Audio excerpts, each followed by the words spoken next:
Welcome back to the Patel's e learning zone.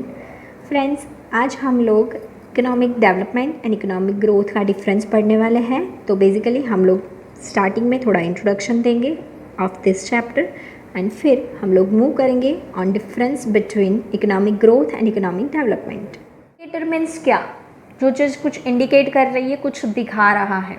Growth and development का indication मतलब कि अगर हमारी इकोनॉमी में कहीं पे भी ग्रोथ हुआ या डेवलपमेंट हुआ तो कैसे पता चलेगा, किस चीज़ से पता चलेगा कि हमारी इकोनॉमी में डेवलपमेंट हो रहा है। सो बेसिकली हमें इस चैप्टर के अंदर पहले तो इकोनॉमिक ग्रोथ क्या है, इकोनॉमिक डेवलपमेंट क्या है, ये दोनों चीज़ों का मीनिंग समझना है।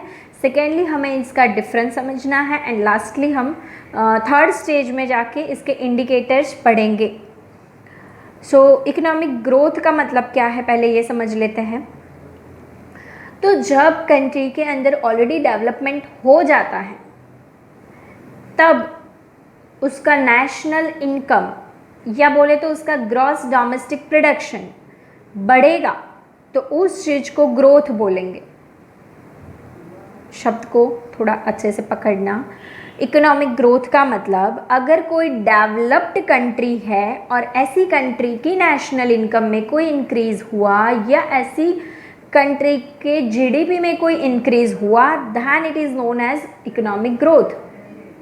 ठीक है, बट जो कंट्री ऐसी है कि जिसमें डेवलपमेंट नहीं है, जो डेवलपिंग है या फिर अंडर डेवलप्ड है, अगर ऐसी कोई कंट्री का इकोनॉमिक डेवलपमेंट हो रहा है यानी कि अगर उसका इनकम बढ़ रहा है, नेशनल इनकम या फिर तो ग्रॉस डोमेस्टिक प्रोडक्शन जीडीपी बढ़ रहा है, तो हम कहेंगे कि वहाँ पे डेवलपमेंट हो रहा है।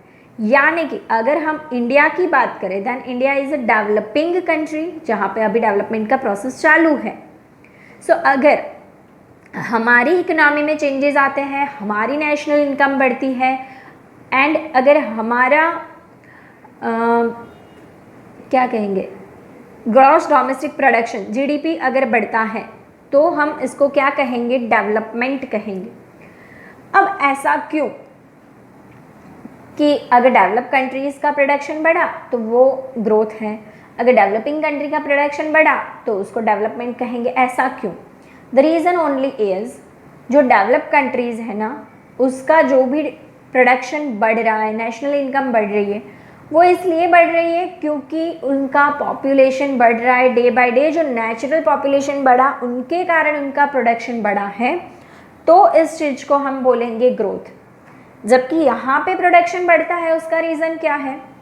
तो यहाँ पर डेवलपिंग कंट्री इंडिया में जो प्रोसेस होता है प्रोडक्शन का वो भी बदल रहा है, जो मेथड है प्रोडक्शन की वो भी बदल रही है। अगर इंडिया की बात करें तो रिसेंट पीरियड में कुछ चीज़ें ऐसी है कि जहाँ पर हम बिल्कुल मॉडर्न टेक्निक्स भी यूज़ कर रहे हैं प्रोडक्शन के लिए, एज वेल एज जो हमारा पुराना मेथड है, ट्रेडिशनल मेथड है, उसको भी फॉलो कर रहे हैं। तो जो जो जगह पे हम लोग मॉडर्न चीज़ें यूज़ कर रहे हैं, मॉडर्न मेथड्स यूज़ कर रहे हैं, टेक्नोलॉजी का यूज़ कर रहे हैं और प्रोडक्शन बढ़ रहा है, तो ये सीधा समझ में आता है कि ये क्या है? डेवलपमेंट है। अगर हमारी मेथड्स चेंज हुई उसके कारण प्रोडक्शन बढ़ा तो सीधी समझ में आती है बात कि ये डेवलपमेंट है। ठीक है, अगर एग्रीकल्चर सेक्टर की बात करते हैं देन पहले ट्रेडिशनल मेथड से एग्रीकल्चर होता था। रिसेंट पीरियड में क्या हो रहा है? नए नए एक्सपेरिमेंट्स होते हैं, फर्टिलाइजर्स नए नए हैं, पेस्टिसाइड्स नए हैं, इम्प्रूव सीड्स हैं और बहुत सारे टेक्निकल हमारे पास इक्विपमेंट्स भी हैं कि जिसके कारण प्रोडक्शन बढ़ा। So basically production agriculture sector का बढ़ा क्यों? क्योंकि वहाँ पर जो मेथड है वो चेंज हो गई और मेथड चेंज होने के कारण प्रोडक्शन बढ़ा, इसलिए यहाँ पे अभी डेवलपमेंट हो रहा है ऐसा बोलते हैं। अगर बात करें कोई भी डेवलप्ड कंट्री की, वहाँ पे एग्रीकल्चर हो रहा है तो वहाँ पे कभी बुलक कार्ट से वो लोग एग्रीकल्चर नहीं कर रहे। वहाँ पे ऑलरेडी जो चीज़ें अभी हमने यहाँ पे यूज़ करी और प्रोडक्शन बढ़ाया वो ऑलरेडी वहाँ पे सालों से चलता आ रहा है।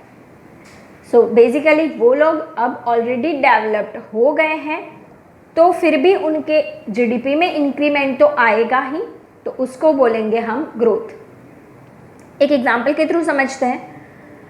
एक एकदम छोटा बच्चा है, से फॉर 1 ईयर 2 ईयर का, और एक आप हो जो 12th स्टैंडर्ड में पढ़ रहे हो। 12th स्टैंडर्ड में आप पढ़ रहे हो तब ऑब्वियस है कि आपके पास बहुत सारे सेंस डेवलप हो गए हैं, बहुत सारी चीज़ें आपके दिमाग में डेवलप हो गई है, अभी आपको बहुत सारी चीज़ें आ रही हैं। तो क्या आपने अभी चीज़ों को सीखना बंद कर दिया? नो। आप दिन में, 2 दिन में, 3 दिन में, 4 दिन में, वीक में कुछ तो नया सीखते हो। ठीक है, अगर बात करते हैं वो 2 साल के बच्चे की, तो वो दिन में 10 चीज़ें नई सीखता है। क्यों? वो ब्लैंक है, उसको सब कुछ सीखने का बाकी है।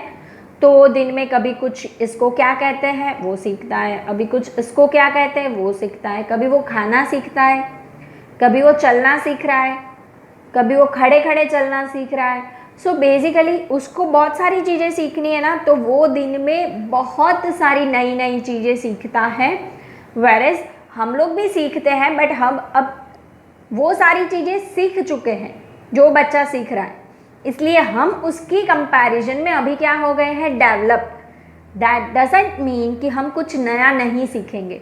सो बेसिकली जो डेवलप्ड कंट्री है वो भी कुछ नया तो सीखती ही है।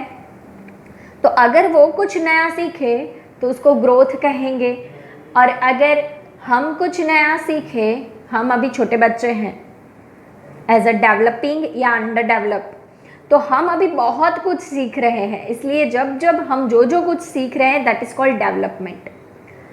अब ये ही एग्जाम्पल के थ्रू मैं आपको डिफरेंस जो है वो सिखा रही हूँ, economic growth and economic development का डिफरेंस, जो बहुत ही इंपॉर्टेंट क्वेश्चन है for 5 marks. Economic growth and economic development का डिफरेंस। अब economic development is a process and economic growth is occurrence. देखो, डेवलपमेंट कोई ओवरनाइट होने वाली चीज नहीं है। डेवलपमेंट, इकोनॉमिक डेवलपमेंट जो हो रहा है, ये ऐसा नहीं है कि सडनली हो गया। ठीक है, तो वो एक लंबी प्रोसेस होती है, इसलिए बोला है कि ये एक प्रोसेस है कि जिसमें बहुत सारे क्राइटेरिया देखे जाएंगे, बाद में बोला जाएगा कि डेवलपमेंट हुआ। जबकि ग्रोथ जो है वो एक अकरेंस है। जैसे कि आपने कोई नई एप्लीकेशन डाउनलोड की, वो सीखा, बस ये हो गया, ये एक इवेंट हुई, आपने कुछ नया सीखा। ठीक है, तो ये एक इवेंट हुई जो शॉर्ट टर्म के लिए है। ठीक है, बट वो छोटे बच्चे की बात करें तो वो चलना सीख रहा है, वो ओवरनाइट सीख जाएगा? नो, उसको टाइम लगेगा। वो खाना सीखेगा, उसको टाइम लगेगा। वो बोलना सीखेगा प्रॉपरली, तो उसको भी टाइम लगेगा। So development is a long term process, whereas growth is a occurrence, और we can say it's a event कि जो एक शॉर्ट टर्म में होगा और खत्म हो जाएगा। Second point, economic development is a quantitative and qualitative change take place. Economic development जो है, इसके अंदर दोनों टाइप के जो चेंजेस है वो होते हैं। लाइक एक छोटा बच्चा है तो उसकी हाइट वेट भी बढ़ रही है, और उसकी बुद्धि जो है, उसके दिमाग के जो डिसीजन मेकिंग प्रोसेस वगैरह जो है वो भी सब डेवलप हो रहा है। सो उसकी क्वालिटी भी चेंज हो रही है, उसकी क्वांटिटी यानी कि उसका वेट भी बढ़ रहा है। जबकि अगर आपकी बात करें ना, तो अब लगभग आपका सिर्फ वेट ही बढ़ेगा, बुद्धि जो आनी है वो आ गई है ना। 12 पे बुद्धि बोलते हैं, आनी है तो आ जाती है, फिर कभी नहीं आती। सो बेसिकली देखो, ग्रोथ जो है उसमें क्या है कि ग्रोथ में सिर्फ और सिर्फ क्वांटिटेटिव चेंजेस ही होते हैं। मीन्स कि वहाँ पे सिर्फ और सिर्फ प्रोडक्शन बढ़ेगा, प्रोडक्शन के तरीके नहीं बढ़ेंगे। ठीक है, जबकि जो डेवलपिंग कंट्रीज़ है कि जहाँ पे डेवलपमेंट होना बाकी है, वहाँ पे प्रोडक्शन करने का तरीका भी चेंज होता है एंड प्रोडक्शन भी बढ़ता है। यानी कि वहाँ पे क्वांटिटी में भी चेंजेस आ रहे हैं और क्वालिटी में भी चेंजेस आ रहे हैं। कोई भी चीज़ आप उठा के देख लो, हमें हमेशा इम्पोर्टेड प्रोडक्ट से ज़्यादा प्यार आता है। द रीज़न इज़ वहाँ की कंट्री के जो भी प्रोडक्ट है वो सेम कंपनी के ही क्यों नहीं है, बट फिर भी वो क्वालिटी वाइज थोड़े अच्छे होते हैं, बिकॉज वो लोगों ने ऑलरेडी एक लेवल अटेंड कर लिया है। उनकी जो क्वालिटीज़ है, उनके जो प्रोडक्ट है वो स्टैंडर्ड प्रोडक्ट होते हैं। ठीक है। तो इसका मतलब ये नहीं कि हमारे कंट्री के जो भी प्रोडक्ट होते हैं वो सब स्टैंडर्ड होते हैं, बट नॉर्मल बात है कि इम्पोर्टेंट चीज़ों का हमें ज़्यादा मोह इसलिए है क्योंकि वो चीज़ों की क्वालिटी जो है एज़ कम्पेयर टू अस वो थोड़ी अच्छी होती है। सो बेसिकली वहाँ पे अब क्वालिटी में कोई चेंजेस नहीं आएंगे, but production quantity increase decrease हो सकती है। Number 3, in economic development question of utilization of unutilized resources arise. इसका मतलब ये कहना चाहते हैं कि जनरली इकोनॉमिक डेवलपमेंट जब हो रहा होता है उस टाइम पे बहुत सारे रिसोर्सेज हमारे पास ऐसे होते हैं जो हमें एक तो पता ही नहीं है कि है, और अगर है तो उसको किस तरीके से यूटिलाइज करा जाएगा वो नहीं पता। एग्जैक्टली मैं यही बोल रही हूँ, एक छोटे बच्चे के पास दिमाग तो है, हाथ पैर भी है, बट उसको ये नहीं पता कि चला कैसे जाएगा, दिमाग को यूज़ कैसे करा जाएगा, उसको ये नहीं पता है। सो बेसिकली जो डेवलपिंग कंट्री है उसके पास रिसोर्सेस ऑलरेडी है, बट उसको कैसे यूज़ करना है वो उसको नहीं पता है। जबकि जहाँ पे ऑलरेडी डेवलपमेंट हो चुका है, ऐसी डेवलप्ड कंट्रीज़ जो है वहाँ पर मेन फोकस होता है डिस्ट्रीब्यूशन ऑफ अवेलेबल रिसोर्सेज। जो भी रिसोर्सेज है उसको कैसे डिस्ट्रीब्यूट करें, कौन से सेक्शन में हमें कितना रिसोर्सेज डालना पड़ेगा, ऑटोमोबाइल इंडस्ट्रीज़ में हमें कितना रिसोर्सेज अवेलेबल होना चाहिए, टेक्सटाइल इंडस्ट्रीज़ में कितना रिसोर्सेज अवेलेबल होना चाहिए, वो लोग वहाँ पर डिस्ट्रीब्यूशन ऑफ रिसोर्सेज करते हैं। वेरएज हम हमारे पास जो रिसोर्सेज है उसको कैसे यूटिलाइज़ करेंगे, मैक्सिमम लेवल पे कैसे यूटिलाइज़ कर सकते हैं, उस चीज़ पे हम फोकस करते हैं। Point number 4 is the concept of economic development is related to economic developing countries. ये मैं स्टार्टिंग में ही आपको समझा चुकी। इकोनॉमिक डेवलपमेंट डेवलपिंग कंट्री में होता है, whereas economic growth developed countries में होता है। Next is economic development is difficult to measure. Why? Because it is multi dimensional process. आपको एक चीज़ नहीं है कि चलो मेजर कर लिया पता चल गया, जबकि ग्रोथ को इजी है मेजर करना। क्यों? क्योंकि उसमें एक ही चीज़ लेनी है, प्रोडक्शन। अगर प्रोडक्शन की क्वांटिटी बढ़ी, अगर आपकी नेशनल इनकम बढ़ी, देन आपका ग्रोथ हुआ। ठीक है, जैसे कि अभी आप लोग ऑलरेडी डेवलप्ड हो, आपका वेट अगर बढ़ा तो आपका ग्रोथ हुआ, ऐसा बोलेंगे। ठीक है, बट छोटा बच्चा जो है उसका डेवलपमेंट अगर मेजर करना है तो खाली उसके वेट से मेजर नहीं कर सकते, उसको कितनी चीज़ें आती हैं, उसका IQ पावर कैसा है, उसका अंडरस्टैंडिंग पावर कैसा है, ये सारी चीज़ें देखेंगे तो पता चलेगा कि बच्चे का डेवलपमेंट हुआ कि नहीं। जस्ट लाइक दैट, अगर कंट्री का डेवलपमेंट मेजर करना है, कंट्री का डेवलपमेंट मेजर करना है तो उसके लिए हमें बहुत सारी चीज़ों को ध्यान में लेना पड़ता है, एंड इसलिए इसको मेजर करना थोड़ा क्या है, डिफ़िकल्ट है। Next is point number 6, the concept of development is broad. Obvious चीज़ है क्योंकि इसमें बहुत सारी चीज़ों को ध्यान में लेना है। Where is the concept of growth is a narrow, क्योंकि इसमें सिर्फ GDP नेशनल इनकम को ही ध्यान में लेना है। Next is economic development is related to distribution along with per capita income.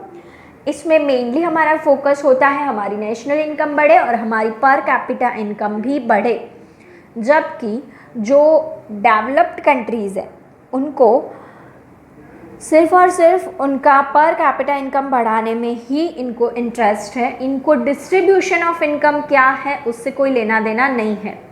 अगर हमारी कंट्री बात करें तो बहुत लोग ऐसे हैं जिनको 2 वक्त की रोटी भी नहीं मिल रही है, और कुछ लोग ऐसे हैं कि जो वर्ल्ड लेवल पर जो हाईएस्ट अर्निंग इनकम वाले लोग हैं उसमें टॉप कर रहे हैं। ठीक है, सो यहाँ पे थोड़ा सा दोगलापन है। कुछ लोग इतने गरीब कि जिनको 2 वक्त की रोटी भी नसीब नहीं हो रही है, और कुछ लोग बहुत ज़्यादा ही पैसे वाले हैं। सो यहाँ पे जो डिस्ट्रीब्यूशन ऑफ इनकम हो रहा है नेशनल इनकम का, वो थोड़ा अनइक्वल है। इसलिए अगर नेशनल इनकम बढ़ भी जाती है तो जो गरीब लोग हैं या जो बोले पुअर लोग हैं उनके लिए कोई बेनिफिट नहीं हो रहा है। सो बेसिकली डेवलपिंग कंट्रीज़ जहाँ पे है यहाँ पे पॉवर्टी का मेन प्रॉब्लम होता है, एंड इसके लिए जो इनकम का डिस्ट्रीब्यूशन हो रहा है उसको कैसे करना है वो चीज़ पे भी फोकस करना पड़ता है। जबकि जो डेवलप्ड कंट्रीज़ है वहाँ पे ऐसे पॉवर्टी वाली कोई इश्यू है ही नहीं, तो वहाँ पे वो लोगों को बस यही देखना है कि नेशनल इनकम बढ़ाओ, पर कैपिटा इनकम ऑटोमेटिक बढ़ेगी। हमारी पर कैपिटा इनकम बढ़ेगी तो हमें इतना इंटरेस्ट नहीं है। द रीज़न इज़, अगर कुछ मुट्ठी भर लोगों के इनकम के बढ़ने के कारण देश के सभी लोगों की पर कैपिटा इनकम बढ़ जाती है, तो उससे एक्चुअली में हमारा वेलफेयर क्या हुआ, हमें कितनी फैसिलिटीज़ इंक्रीज़ हुई, ये मेजर नहीं किया जा सकता। यानी कि वो लोगों की इनकम बढ़ रही है, उसका रिजल्ट हमारी पर कैपिटा इनकम पे आ रहा है, उसका बेनिफिट हमें कुछ मिल रहा नहीं है। Next point, economic development is a slow process. सीधी बात है, ये ओवर टाइम नहीं होगा, इसमें बहुत सारी चीज़ें लेनी है ध्यान में। हमारा इंफ्रास्ट्रक्चर भी प्रॉपर होना चाहिए, हमारा प्रोडक्शन भी बढ़ना चाहिए, हमारी प्रोडक्शन की मेथड, टेक्नोलॉजी, टेक्निक सब कुछ चेंज हो रहा है, तो ये चीज़ ऑब्वियसली स्लोली होना है। पर जो ग्रोथ है वो रैपिड प्रोसेस है, आज होगा, ख़त्म भी हो जाएगा। Next, economic development is not possible without growth, because growth में क्या करना है भाई, प्रोडक्शन को बढ़ाना है, ठीक है। बच्चे का जब तक जो बॉडी का ग्रोथ है वो नहीं होगा, उसका वेट गेन नहीं होगा, तब तक उसका जो माइंड है वो भी शार्प नहीं होगा, ठीक है। सो बेसिकली क्या बोलना चाहते हैं कि डेवलपमेंट के लिए ग्रोथ कंपलसरी है, बट ग्रोथ के लिए डेवलपमेंट कंपलसरी नहीं होता। ग्रोथ तो विदाउट डेवलपमेंट भी पॉसिबल होगा, बिकॉज ऑलरेडी वहाँ पे डेवलपमेंट हो चुका है। सो पैरेलल डेवलपमेंट होना पड़े ऐसा ज़रूरत नहीं है। Is it clear?